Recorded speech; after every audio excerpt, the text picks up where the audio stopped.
তো বন্ধুরা, এখন আমরা যাচ্ছি ঘাগরা ওয়াটারফল দেখতে। তো যেতে যেতে আমাদের প্রায় অনেকটাই সন্ধ্যা সন্ধ্যা হয়ে গেছিল। আর এই জঙ্গলের মধ্যে দিয়ে যেতে আমাদের সবারই একটু ভয় লাগছিল। তো আমরা সবাই মিলে গ্রুপে বলে দিয়েছিলাম যে কেউ যেন তাড়াতাড়ি বা বাইকের স্পিডটা বেশি না করে আগে বেরিয়ে যায়, কারণ এখানে একটু বিপজ্জনক। অনেকেই বলেছিল যে এখানে একটু সন্ধ্যার সময় একটু বিপদ আছে। তো সেই অনুযায়ী আমরা সবাইকে বলেই রেখেছি যে সবাই একটু বাইকটা স্লো চালাবে, যাতে একে একে সবাই দেখতে পাবে। দেখো সবাই এখানে দাঁড়িয়ে আছে কোন রাস্তায় যাবে। কেউ এখনও আমাদের মেন যে আছে গাইড, তো সে আগে যাবে, তারপর আমরা তার পিছু পিছু যাব।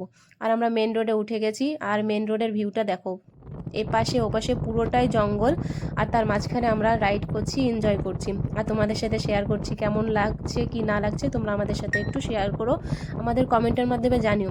আর তোমাদের যদি আমাদের ভিডিওটা ভালো লেগে থাকে তাহলে আমাদেরকে বেশি বেশি ফলো করো, লাইক কমেন্ট করো, আর একটু সাবস্ক্রাইব করে দিও। তো দেখো বন্ধুরা, কত সুন্দর ভিউটা, রাস্তার ভিউটা দেখো। ওই ভিউটা দেখে তো আমি পুরো ফিদা হয়ে গেছি, কি বলবো আর। এই মনে হচ্ছিল না যে এখান থেকে ফিরে আমি যাই বাড়িতে। তো দেখো তোমাদের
দেখো বন্ধুরা, আমরা মেন রোড থেকে গ্রামের মধ্যে চলে এলাম। তো গ্রামের মধ্যে চারপাশে শুধু বাড়ি আর বাড়ি। তো বাড়িগুলো আমরা দূর থেকে ভেবেছিলাম যে পাকা করা বাড়ি হবে, তবে না, এগুলো মাটির ঘর আছে। মাটির ঘরগুলো এত সুন্দর না, পুরো পাকা করা বিল্ডিংয়ের মতন, মানে বিল্ডিংকেও হার মানাবে এত সুন্দর ঘরগুলো।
তো অ্যাট লাস্ট আমরা চলে এসেছি ঘাগরা ওয়াটারফলে।